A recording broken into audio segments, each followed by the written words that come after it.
Hey, it's another beautiful day here. We are at a private location.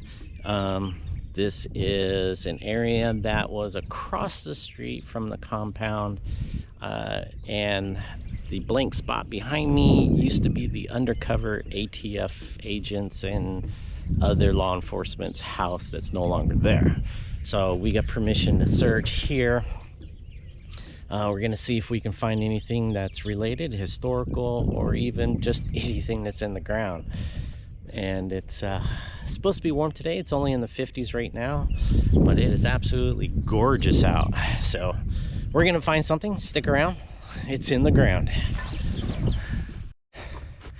Well, after a bunch of digging, aluminum cans, soda can, beer cans, pull tabs, shredded cans. Finally, I think I have something good. So, I think, where did I find it? I had to go get my camera. Oh, there it is. Okay. And, of course, our first find is going to be a Lincoln Memorial. Yep, sure is. That's a nice copper, though. So, pre-82. And I think this one says 68. Nice. I did manage to pick up a casing here. Looks like a 38 or 357. Have to clean it up, but yeah, there you go. Next find. I just flipped over the plug. Looks like another casing. Yep. Looks to be about a 308.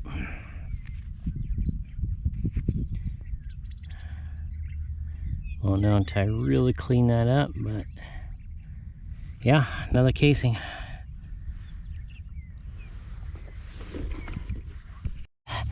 It's solid copper. I think this is off of a, this might be the internals of a clock. All the mounting holes and connector right there.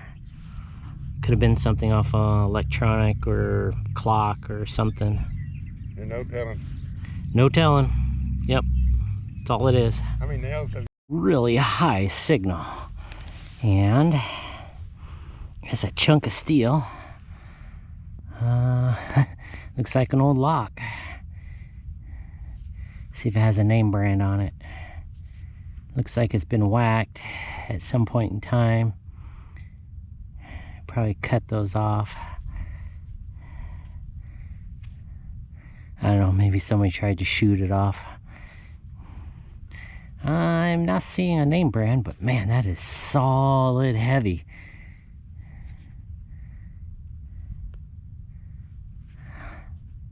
Pretty cool. A lock. I think I know what that is.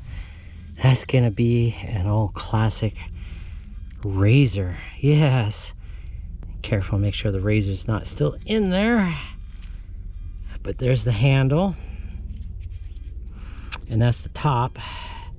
Looks like it got banged up a little bit.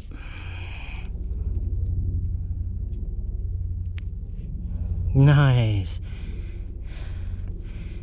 The other one I did find was just the handle, but this is the whole top piece.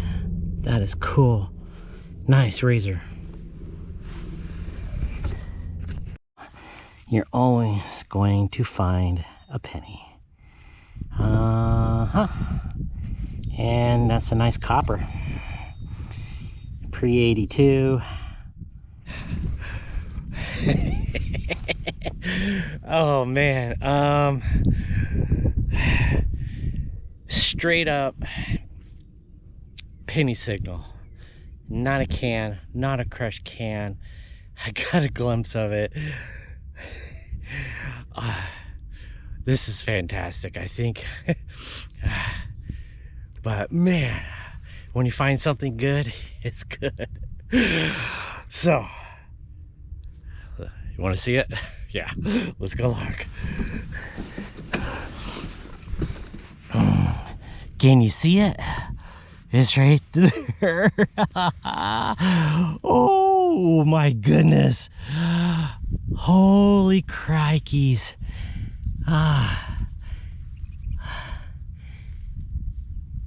Oh my goodness. Here's an N on that button right there. Let's make sure that wasn't part of the gun. Yeah, that's definitely a piece there. It just fell off. I'm gonna have to be really careful with this. This is really delicate. Do a light clean on it, and we'll see what's there. Make sure I grab this piece too, and then we'll check the hole again. So I did find a couple more little pieces, but I did clean it up a little bit. Piece of the barrel's missing, and that piece is right here. So when I get this home, I do a more delicate job of cleanup and find out who made this. That is nice. Awesome find. Yep. Let's go do it again.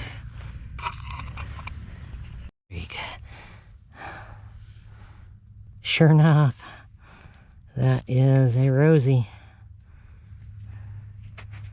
Yeah, not too bad. Man, digging in this rock is terrible. Don't know if I got a date here. I'll take a quick look. 70? 79? Yeah, I think that's what this is, 79. And bigger, right? There. Oh, that's an Eagle. And that's a George.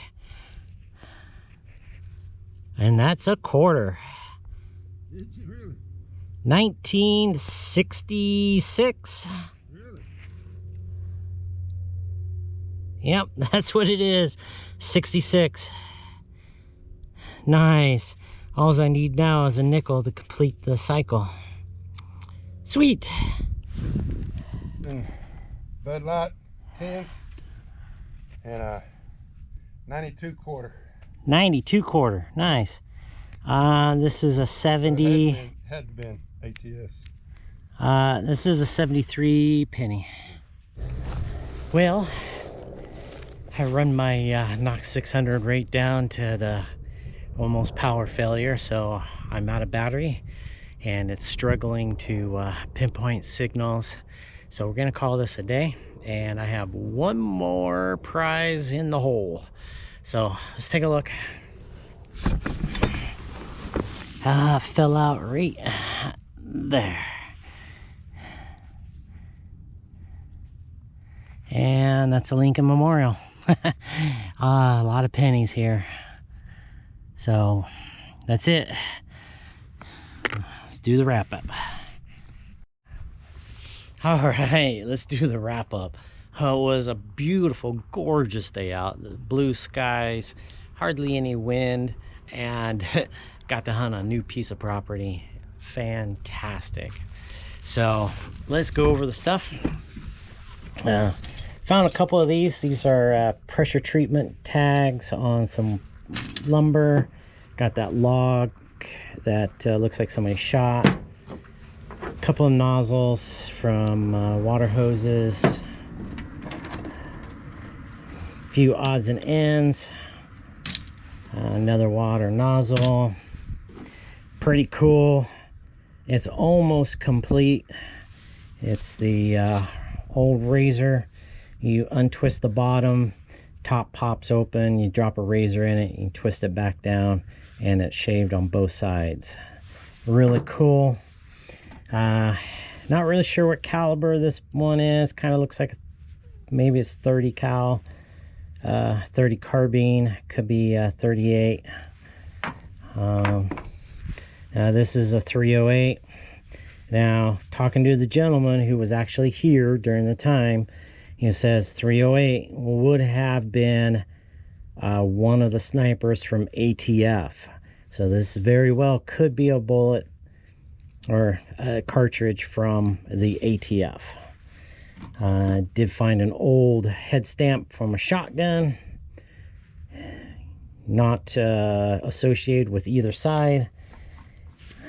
So I got a few pennies. 1964, I believe, is the oldest on these.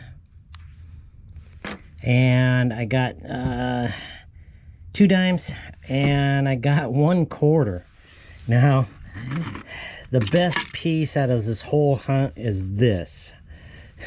Let me get up here in the sunshine.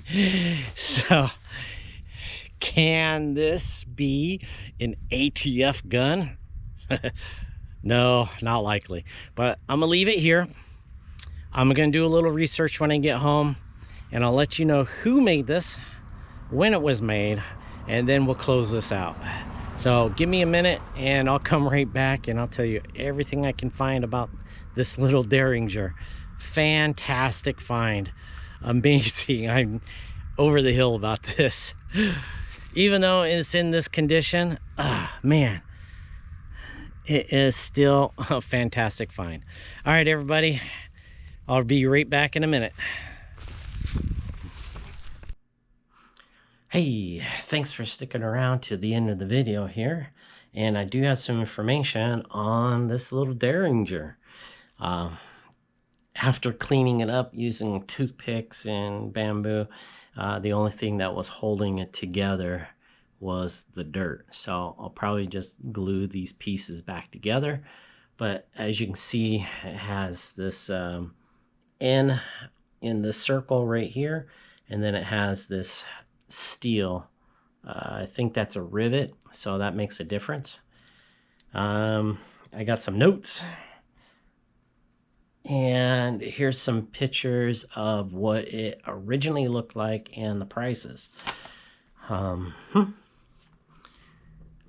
Dynamite was a little gun, created a sensation back in 1957, and every kid in the neighborhood had to have one. They were small enough to hide in a pocket, and so when a bad guy disarmed you, they would probably overlook the hidden weapon. These guns used a standard Stallion 38 2-piece bullet, and basic models came with 1. This is the only Nichols toy cap gun that they ever had multiple productions, different colors, chrome, black, gold, and some in a box, some on just a cardboard with bubble, and sometimes just in bulk. And the demand for these actually was more than what they could produce. A real one back in the 1950s went for about $1.49 and had lots of bullets and caps to go with it.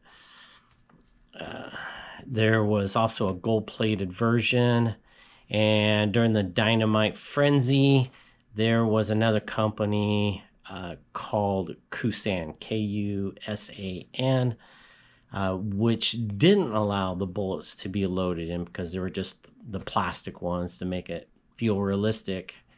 But the actual Nichols production of the Dynamite Derringer was actually built and made right here in Jacksonville, Texas. So that was pretty cool. And I really like this pistol, even though it's not in the greatest of conditions, but that is still a very cool relic.